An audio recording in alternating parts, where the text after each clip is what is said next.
Assalamualaikum warahmatullahi wabarakatuh. Kumpulan kami akan membentangkan mengenai strategi komunikasi perundingan antara budaya. Kumpulan kami terdiri daripada 4 orang ahli, iaitu saya sendiri, Nur Faria binti Muhammad Ruslan, nombor matrik 276148, Siti Nur Hidayah dan Nur Hisham bin Jumadi, kemudian Jeffrey bin Mahmud. Saya akan mulakan pembentangan pada kali ini. Saya akan menerangkan mengenai definisi komunikasi antara budaya. Budaya boleh ditakrifkan sebagai cara hidup atau amalan seseorang individu atau sekumpulan manusia di mana ia telah dianuti dan diturunkan dari satu generasi ke generasi seterusnya. Manakala komunikasi antara budaya pula secara ringkasnya boleh ditakrifkan sebagai proses komunikasi yang berlaku antara dua pihak yang mempunyai latar belakang budaya yang berbeza antara satu sama lain. Tubbs dan Moss 1996 mendefinisikan komunikasi antara budaya sebagai satu proses komunikasi yang berlaku antara dua individu yang mengamalkan budaya yang berbeza, di mana istilah budaya ini boleh merangkumi beberapa elemen seperti bangsa, etnik, sosioekonomi dan pelbagai jenis perbezaan lagi. Menurut Charlie Hashwood pula menyatakan bahawa komunikasi antara budaya ini merangkumi proses komunikasi yang berlaku secara peribadi, iaitu interpersonal dan kumpulan, di mana setiap pihak yang terlibat dalam proses tersebut mempunyai latar belakang budaya yang berbeza dan budaya tersebut telah dipengaruhi oleh tingkah laku setiap pihak. Okey, manakala menurut Sitram 1970 pula, beliau menjelaskan bahawa komunikasi antara budaya adalah merupakan satu seni di mana ia memerlukan semua pihak yang terlibat dalam proses komunikasi tersebut memahami budaya pihak lain. Manakala menurut Samova dan Porter pula, mereka mentakrifkan komunikasi antara budaya di mana menurut mereka komunikasi antara budaya akan berlaku apabila pihak yang berkomunikasi adalah berasal dari latar belakang budaya yang berbeza antara satu sama lain. Bagi Gudikus dan Yong Yung Kim 1984 pula, komunikasi antara budaya adalah merupakan satu peristiwa yang mana beberapa individu yang mempunyai latar belakang berbeza mula berhubung antara satu sama lain, sama ada melibatkan hubungan secara langsung ataupun tidak langsung. Sebagaimana komunikasi lain yang berlaku dalam masyarakat, komunikasi antara budaya juga mempunyai tunjang atau disiplinnya yang tersendiri, iaitu bahasa, sosiologi, antropologi, budaya dan psikologi. Antara keempat disiplin ini, psikologi adalah merupakan satu disiplin yang seringkali dikaitkan dengan komunikasi antara budaya, terutamanya melibatkan pertumbuhan dan perkembangan komunikasi tersebut. Tambahan pula, pada hari ini manusia sepertinya tidak mempunyai batasan waktu dan sempadan membolehkan mereka berhubung antara satu sama lain dengan mudah. Assalamualaikum, saya Siti Nur Hidayah binti Muhammad Ridwan, nombor matrik 276359. Okey, fungsi komunikasi antara budaya, gambaran terhadap identiti sosial. Komunikasi antara budaya adalah merupakan salah satu elemen yang boleh memberi gambaran kepada identiti sosial seseorang individu. Ini kerana sikap, tingkah laku, fahaman dan kepercayaan seseorang individu dapat dikenapasi dengan mudah melalui bahasa yang digunakan oleh mereka sama ada apabila mereka berkomunikasi secara lisan ataupun bukan lisan. Sebagai contoh, melalui bahasa yang digunakan semasa berkomunikasi, asal-usul, teknik, agama atau tahap pendidikan seseorang individu dapat dikenapasti. Gambaran kepada integrasi sosial. Komunikasi antara budaya juga boleh menyatukan kumpulan manusia walaupun mereka mengamalkan budaya yang berbeza antara satu sama lain. Konsep integrasi sosial melalui komunikasi antara budaya adalah mewujudkan serta membangunkan perpaduan antara individu atau kumpulan manusia yang berlatar belakang budaya yang berbeza. Bukan itu sahaja, komunikasi antara budaya juga merupakan pemangkin kepada integrasi sosial. Meningkatkan pengetahuan. Komunikasi antara budaya juga dilihat boleh meningkatkan pengetahuan seseorang individu. Hal ini dikatakan sedemikian kerana setiap individu bukan sahaja dapat mempelajari budaya lain, malah mereka juga boleh mendapatkan pandangan-pandangan baru dari sudut yang berbeza bagi satu isu. Yang terakhir, jalinan hubungan interaksi.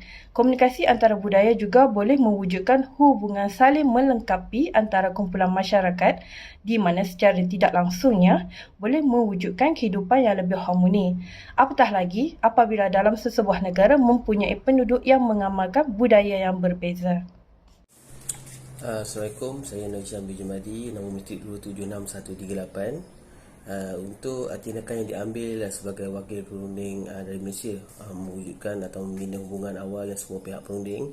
Hubungan awal yang dibentuk sebelum perundingan sebenar dijalankan ini dibuat dapat membantu semua pihak memahami dengan lebih jelas peranan, tugas dan tanggungjawab mereka, selain dapat mengenali semua pihak dengan lebih dekat, khususnya apabila mereka mempunyai latar belakang yang berbeza dan ketara antara satu sama lain.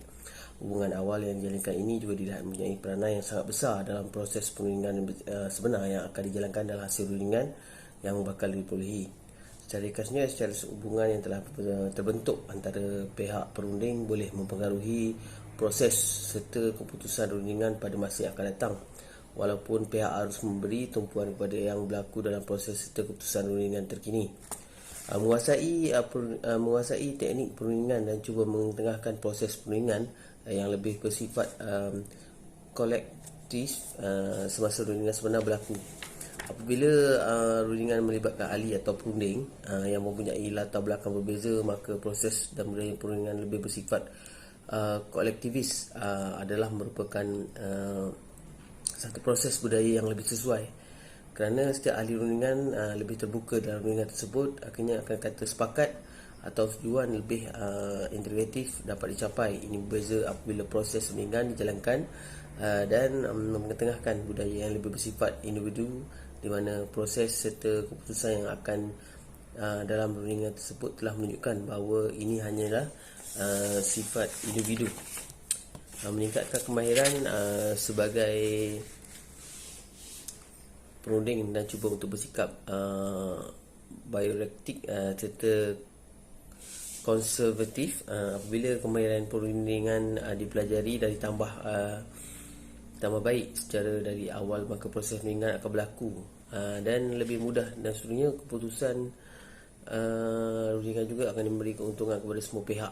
Apatah lagi jika sifat biorektik dan konservatif mampu ditunjukkan dalam proses perundingan yang dijalankan.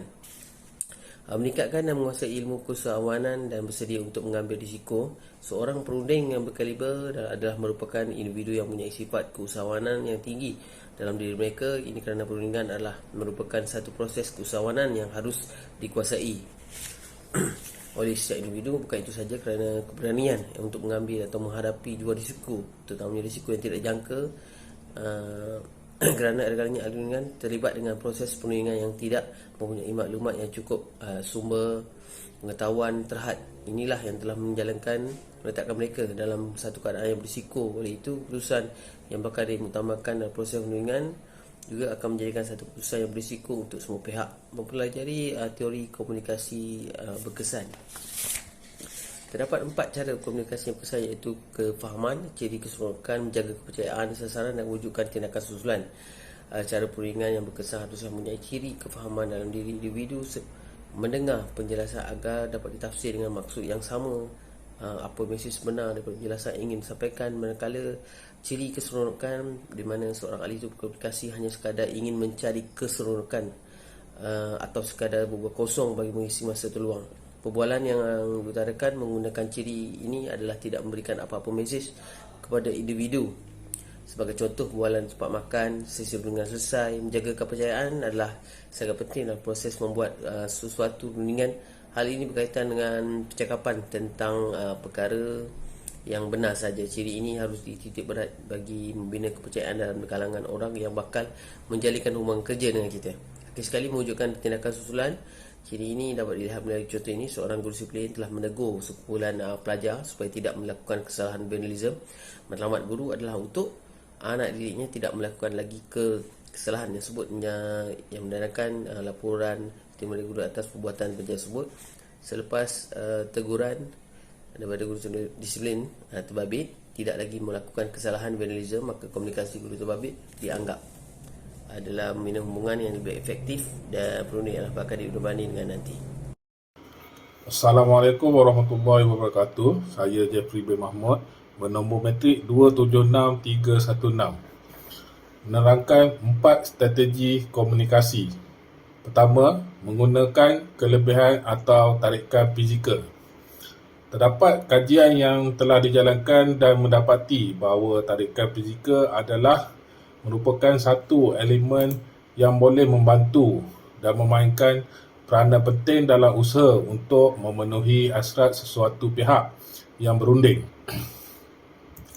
Sebagai contoh adalah kajian yang telah dijalankan di Amerika Syarikat, yang mana kajiannya mendapati bahawa ahli rundingan yang terdiri daripada golongan wanita adalah lebih menarik, apatah lagi apabila mereka mampu menyesuaikan tema pakaian mereka dengan sesi rundingan yang berlaku. Kedua, menjaga batasan ruang atau lingkungan peribadi. Setiap ahli rundingan mempunyai kepribadian dan batasannya adalah berbeza antara satu sama lain. Oleh itu, adalah penting bagi semua pihak sedar had serta batasan tersebut. Ruang atau lingkungan peribadi boleh ditarifkan sebagai apa jua isu yang tidak dapat dilihat secara mata kasar oleh ahli rundingan tentang ahli rundingan lainnya. Walau bagaimanapun, sekiranya had dan batasannya diceroboh, maka ia boleh menyebabkan wujudnya satu keadaan yang tidak selesa terhadap ahli rundingan. Tambahan pula, umum tahu bahawa komunikasi rundingan adalah merupakan satu proses komunikasi yang lebih mengutamakan pencapaian maklumat dan ayat yang lebih tepat, di mana ia bertujuan untuk membolehkan keputusan dibuat dan diterima secara terbuka oleh ahli kumpulan rundingan. Yang keempat, menggunakan perkataan yang sesuai dan berkomunikasi dengan jelas. Sebagai ahli rundingan, terutamanya apabila setiap ahlinya mempunyai latar belakang budaya yang berbeza, maka adalah penting bagi semua ahli terlibat memilih perkataan yang sesuai dan komunikasinya dengan jelas masa proses rundingan dijalankan. Ini kerana terdapat istilah-istilah yang sama namun mempunyai definisi berbeza, khususnya melibatkan dua buah negara yang berbeza. Oleh sebab itulah pemilihan perkataan yang mempunyai maksud baik untuk semua ahli lebih diutamakan untuk digunakan. Sekian, terima kasih. I got my head out the sunroof. I'm blasting